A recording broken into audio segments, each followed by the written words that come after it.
ప్రేమించు కాపరి ఉషా కిరణాలు ఉదయకాలపు వాక్య భాగమునకు మిమ్మల్ని ఆహ్వానిస్తున్నాను. ప్రార్థన. మమ్మల్ని మిక్కిలిగా ప్రేమిస్తున్న పరలోకపు తండ్రి, ఈ ఉదయకాల సమయాన్ని బట్టి వందనాలు చెల్లించుకుంటున్నాం తండ్రి. నీ కృప చేత మమ్మల్ని ఇలాగూ ప్రతిదినము నీ వాక్యము చేత బలపరుచిన విధానాన్ని బట్టి వందనాలు చెల్లించుకుంటూ తండ్రి, ఈ ఉదయకాల సమయంలో నాతోనూ మాతోనూ మాట్లాడమని కార్యక్రమం వీక్షిస్తున్న ప్రతి ఒక్కరిని మీ హస్తములకు అప్పగిస్తూ నీ దీవెనలతో నింపి నడిపించమని యేసు పరిశుద్ధ నామమున అడిగి వేడుకుంటున్నాను పరమ తండ్రి, ఆమేన్. ఈ ఉదయకాలపు వాక్య భాగము ప్రకటన గ్రంథం 1వ అధ్యాయము 6వ వచనం నుండి 8వ వచనం వరకు. మనలను ప్రేమించుచు తన రక్తం వలన మన పాపముల నుండి మనలను విడిపించువానికి మహిమయు ప్రభావమును యుగ యుగములు కలుగునుగాక, ఆమేన్. ఆయన మనలను తన తండ్రియగు దేవునికి ఒక రాజ్యముగాను యాజకులుగాను చేసెను. ఇదిగో ఆయన మేఘరూఢుడై వచ్చుచున్నాడు. ప్రతి నేత్రము ఆయనను చూచును. ఆయనను పొడిచిన వారు చూచెదరు. జనులందరూ ఆయనను చూచి రొమ్ము కొట్టుకొందురు. అవును, ఆమేన్. అల్ఫయు ఒమేగయు నేనే, వర్తమాన భూత భవిష్యత్తు కాలములలో ఉండువాడను నేనే అని సర్వాధికారియు దేవుడనగు ప్రభు సెలవిచ్చుచున్నాడు. చదవబడిన వాక్య భాగము యేసు ప్రభు శిష్యుడైన యోహాను పద్మాసు దీవులో ఆయన ఇచ్చిన ప్రత్యక్షతను, ఆయనకు బయలుపరిచిన కార్యములన్నిటినీ రాసిన సంఘటనలో మొదటి భాగం. 7 సంఘములతో ప్రభు మాట్లాడే కార్యములను మనము 2వ అధ్యాయము 3వ అధ్యాయంలో చూడగలం. వాటి యొక్క ప్రారంభము లేకుంటే వారికి చెప్పేదానికి ఉపోద్ఘాతములాగా ఈ మాటలను ప్రభు ఆయన శిష్యుని చేత రాయించడం మనం చూడగలం.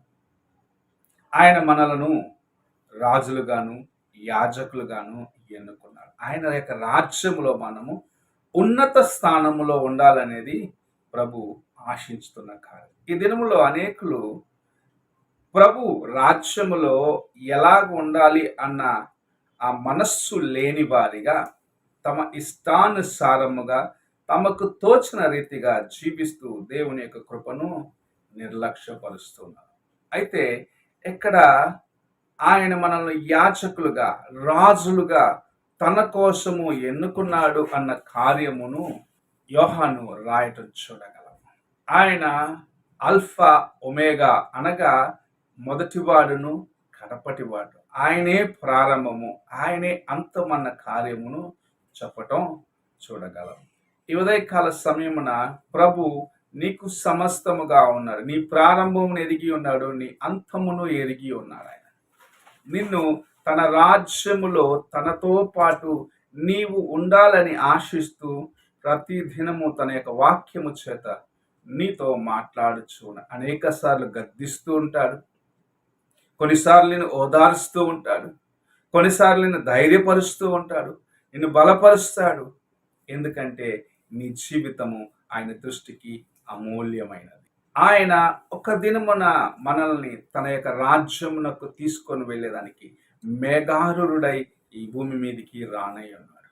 ఆయన మేఘముల మీదకి వచ్చినప్పుడు ఆయనను ఎదుర్కొనేదానికి నీవు నేను సిద్ధముగా ఉండాలి అన్న కార్యమును ఇక్కడ యోహాను మనకు నేర్పిస్తూ ఉన్నాడు. ఎలాగ సిద్ధముగా ఉంటావు? నీవు ఆయనను ఎదుర్కొనేదానికి సిద్ధపడాలంటే మొదటిగా నీ హృదయము ఆయన ఎదుట యథార్థముగా కాపాడుకోవాలి.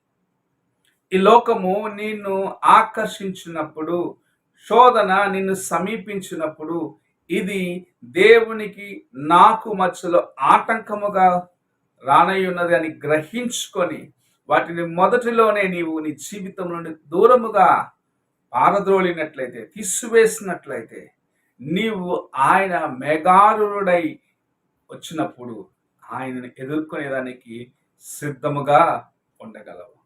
నీ హృదయంలో ఉన్న ప్రతి చిన్న నలుచు, కొంతమంది యొక్క కోపం ఉండొచ్చు, కొంతమంది ఇతరులను చూసి అసూయపడవచ్చు, కొంతమంది ఇంకా తమ హృదయములో ఎదుటివాడిపైన ఉన్న వేదనను బయటకు చెప్పుకోగా లోపల కుళ్ళుకొని అనేక సార్లు దేవుని కృపను నిర్లక్ష్యపరిచిన వారిగా, లేకపోతే ఆయనను దుఃఖపరిచిన వారిగా ఉంటూ ఆయన వచ్చినప్పుడు ఆయనను ఎదుర్కొనేదానికి సిద్ధముగా లేనివారిగా ఉంటారు.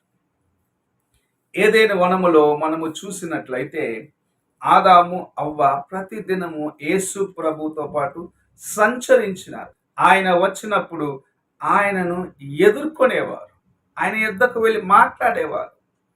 ఎందుకంటే వారి హృదయములో అంతవరకు పాపము రాలేదు.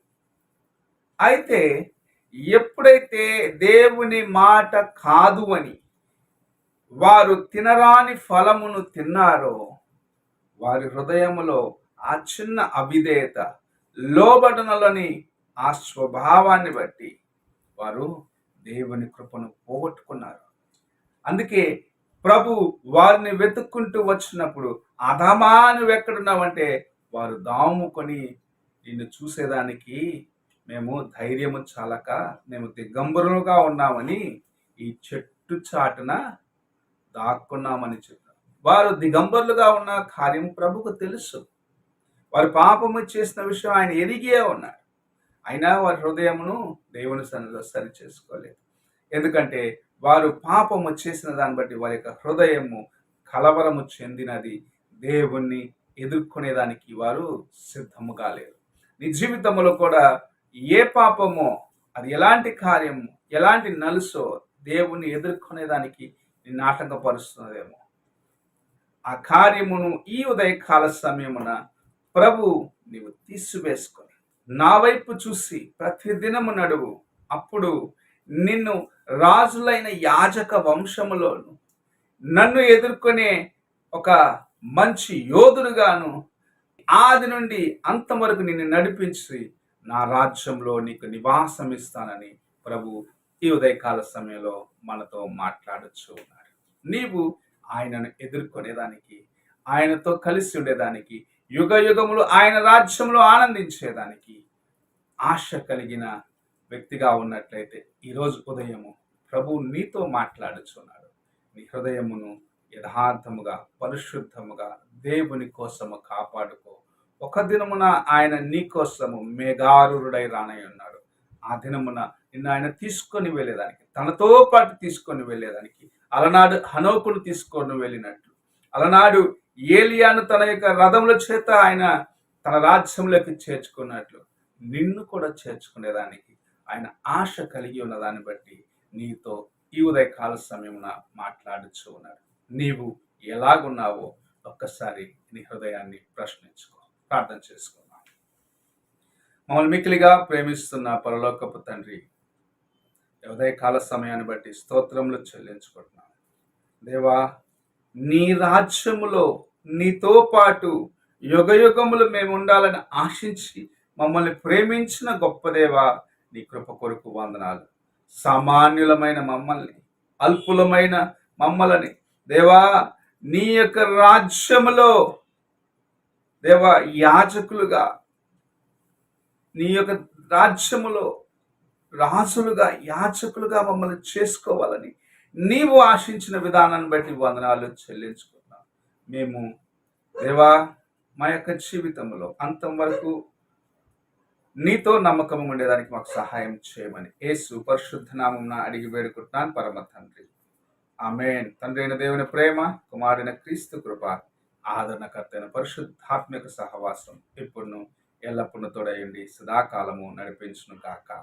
ఆమేన్.